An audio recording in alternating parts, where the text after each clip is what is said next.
हम सबको भगवान का भजन करने के लिए, संतों के सानिध्य में रहने के लिए, जो इनके सानिध्य में रहेगा उसे आसानी से भजन हो जाएगा। अन्यथा भजन नहीं होगा, गुटबाजी बनने शुरू हो जाएगी। तो हमने सत्संग को समझना है, सुनना है कि हम करने क्या आए, हमारा लक्ष्य क्या है। आप सब पीछे भी चल रही थी बातें, जो भी इन सब बातों को दूर कर देना, एकजुट हो जाना। जितने भी लोग बैठे हुए हैं, सबकी कितनी मेहनत है कि कितने समय से आप लोग अभी तक धैर्य बना कर रखे। अब कुछ समय का सत्संग है, इसमें धैर्य खोने नहीं, आपके संयम का परिचय हो। इतने दूर से संत आए हुए हैं, गुरुजी आए हुए, ये लोग जब यहाँ से जाएं तो कहीं कम्युनिटी सेंटर में प्रोग्राम हुआ था तो संगति बड़ी शांतिपूर्वक बैठे सुन रही थी। तो इनको भी कथा प्रवचन करने में बड़ा आनंद आएगा। और नहीं तो ठीक है, ये बोलते रहेंगे मैं और हम लोग सुनते रहेंगे, फर्क किसी को कुछ नहीं पड़ने वाला। सत्संग का मतलब है धैर्य। आप लोग सभी देखो कितने प्रयास करें सत्संग तो सुनना है। तो मैं ज़्यादा कुछ बात तो नहीं कहूँगा, फिर भी कहूँगा कि गुरु जी अपने मुखारजन से कुछ आशीर्वाद वचन करें ताकि हम सबका जीवन भी धन्य बने। बोलो स्वामीनारायण भगवान की जय।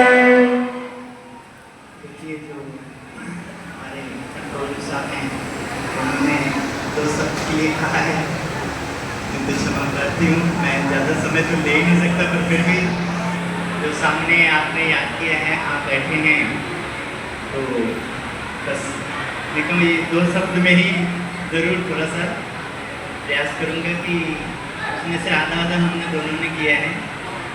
और देखिए, आप जो यहाँ जहाँ तक मेरे ध्यान में है कि पिछले एक आयोजन में आप मुझे याद किए थे सामने एक कार्यक्रम में, तो वार्षिक आपका साहित्य सम्मेलन होता है, ये वार्षिक कार्यक्रम होता है, बहुत आपने प्रचार प्रसार किया है। लगातार जो भी लोग हमारे पास भी आते जाते हैं, हमारा भी जाना आना रहता है, तो उसमें इस बात का मुझे लगातार मतलब कि मेरे ध्यान में आ रहा था कि महापुरुष पधारने वाले हैं। और देखिए, आप यहाँ काफ़ी लोग जो सम्मानित हुए हैं, सम्मान पाए हैं आप महापुरुष के आगे, सदगुरु के आगे, महाराज जी के आगे, तो ठीक है, सम्मान तो देखकर करते हैं। जो व्यवस्थापक है, वो सारे आयोजन को सफल करने के लिए काफ़ी यजमान उनको बनाया जाता है, आगे आते हैं। लेकिन देखिए, संत जहाँ निमित्त बनते हैं, उनके पास आना, उनके पास बैठना, उनके ध्यान में आप बैठे हो, ये आगे इससे बड़ा कोई और सम्मान नहीं है। ये ध्यान में आ जाए। आगे देखिए, कुछ बातें ऐसी होती है, देखिए आपने इतना लाभ लिया महापुरुषों का, तो वो जो आपने लाभ लिया है, मैं उसी पे अपनी वाणी को विराम दूंगा कि देखिए, आगे आपका और हमारा जिम्मेदारी बहुत बड़ा बन जाता है, बहुत बड़ा। मैं आपसे बात करता हूँ तो देखिए, मैं लुधियाना में लगभग 40 वर्षों से हूँ, लगभग 38-39 वर्षों से साधु जीवन में इन साधुओं के चरण धूलि को देख करके अपने जीवन को सार्थक कर रहा हूँ, प्रयास करता हूँ।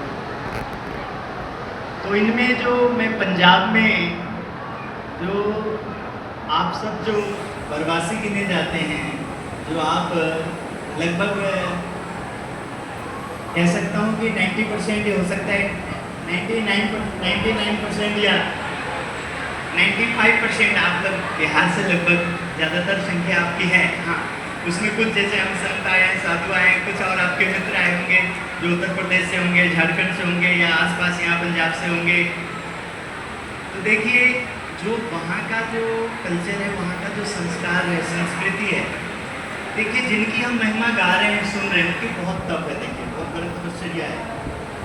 वैसा तप आपसे हमारे से हो सकता है ना हो पाए, किंतु देखिए, उन्होंने हमें समा दिया, हमने उनको जो अपनी विनती रखी, महाराज आप आइए, उनका आगमन हुआ है, तो उनका आगमन हमारे जीवन में जो होता है, वो एक तीर्थ जैसे ही है। देखिए, आप उसको जीना, वो आपकी बहुत बड़ी साधना है, उसको जीना।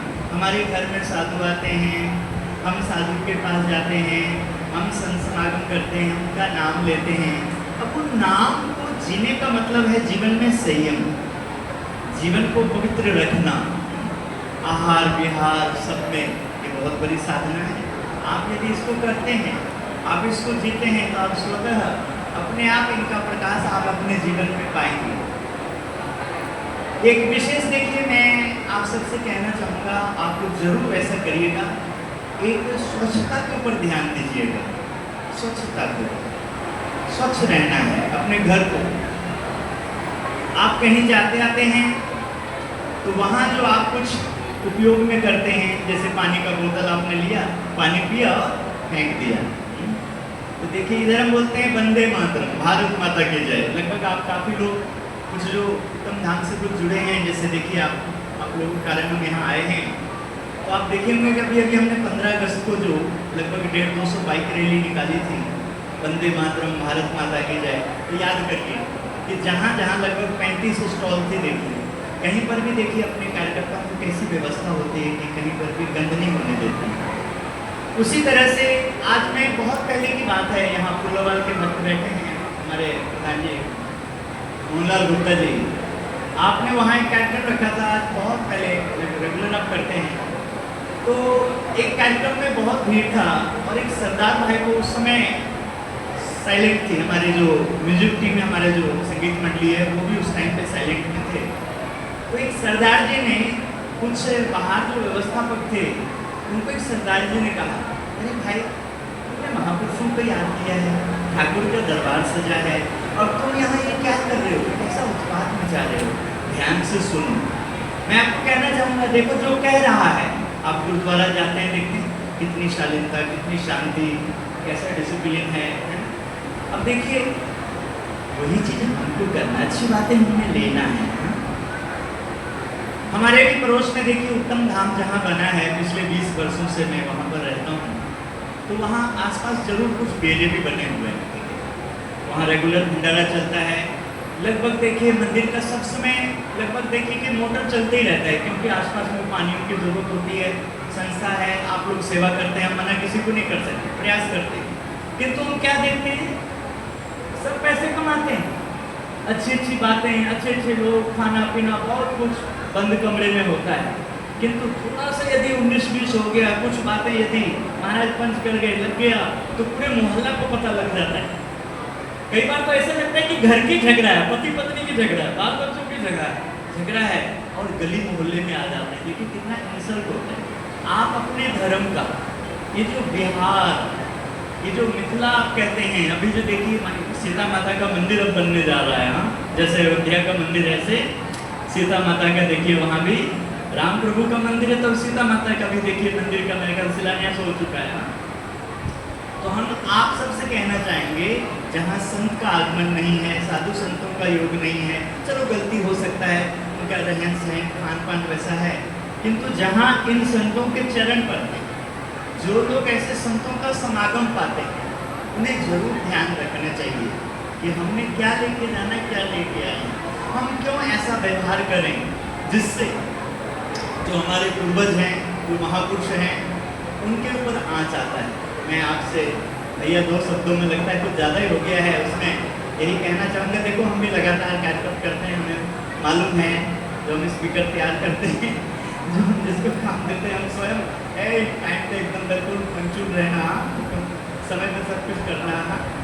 तो इसलिए आज जरूर पहली बात तो है, महाराज जी को कहना चाहूँगा, स्वामी जी जो मुझे मोदी से पता लगा 5 से 7 के शायद महाराज का 2 बजे से, महाराज जी 2 बजे से कार्यक्रम चल रहा है, महाराज जी कह रहे देखिए, और लगभग मेरे ख्याल 8 बजने जा रहा है, तो महाराज जी जनता की वजह से सभी ताली बजा देंगे। आप महाराज जी हमारे जितने लोग बैठे हुए हैं, महाराज जी कह रहे 2 बजे से भजन कीर्तन चल रहा है, और आप लोग यदि 5 बजे से, 4 बजे से, 3 बजे से कार्यकर्ता तो उससे पहले से आकर के बैठे हुए हैं, तो अब बच्चों की बात है, तो बच्चों को तो और ज़्यादा धन्यवाद करना पड़ेगा कि इनके बच्चों ने यहाँ जो है इतनी शांति बना के रखी है। जरा बच्चे यदि चूंचा करें तो उनके माँ बाप कैसे बैठ सकते हैं, हाँ। तो सभी को बहुत बहुत इस कार्यक्रम के लिए सभी आयोजक को भी बहुत बहुत धन्यवाद, साधुवाद, और ऐसे महापुरुषों को आप बुलाते रहिए, कार्यक्रम करते रहिए, इनका मार्गदर्शन लीजिए, और उसके साथ ही आप अपने जीवन को, अपने घर को, अपने परिवार को, अपने बच्चों में संस्कार को सिंचन करिए, आप प्रयास करिए, ठीक है।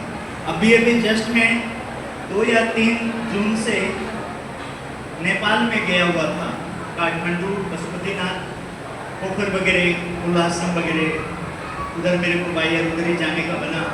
तो मैंने वहाँ एक चीज़ देखी, पहली बार मैं गया नेपाल। ऐसे तो मैं देखिए बिहार वगैरह भ्रमण करता हूँ, पिछले 2014-15 या 15-16 से मैं लगातार बिहार झारखंड जा रहा हूँ।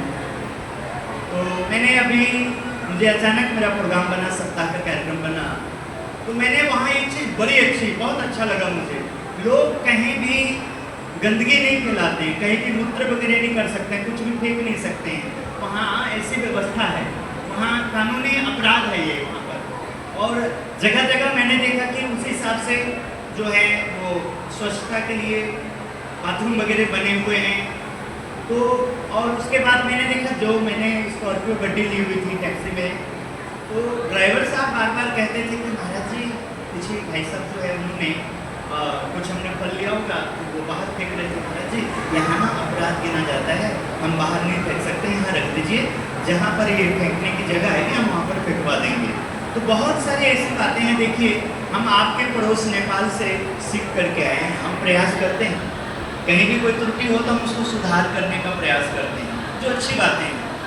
तो आप भी, यही हम कहना चाहेंगे आप सबसे, आप अपने गली मोहल्ले, अपने घर, अपने आसपास में, अपने घर में भी आप स्वच्छता के ऊपर ध्यान दीजिए, खान पान पे ध्यान दीजिए, थोड़ा प्रयास करिए, अपने हेल्थ के ऊपर भी आप थोड़ा योगा करिए, आप इस तरह से कुछ न कुछ करिए जो आपके लिए बहुत ज़रूरी है।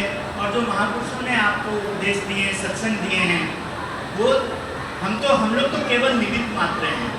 आप रामायण की बात में देखिए, कहते हैं ना, बिनु कृपा राम कृपा बिनु सुलभ न सोई, बिनु सत्संग विवेक न होई। देखिए, प्रभु की कृपा होती है तभी हमें सत्संग संत मिलते हैं। और अब इसलिए भगवान ने दिया कि संत की कृपा होना चाहिए, और संत की कृपा, भगवंत कृपा चाहिए, किंतु भगवंत क्या करें, संत कृपा। यानी कि संत कृपा होगी तो हमारे जीवन में संयम होगा, हमारे वाणी में सुधार होगा, सब चीज़ में। बहुत बहुत धन्यवाद। फिर एक बार आप सभी आयोजकों को, सभी व्यवस्थापकों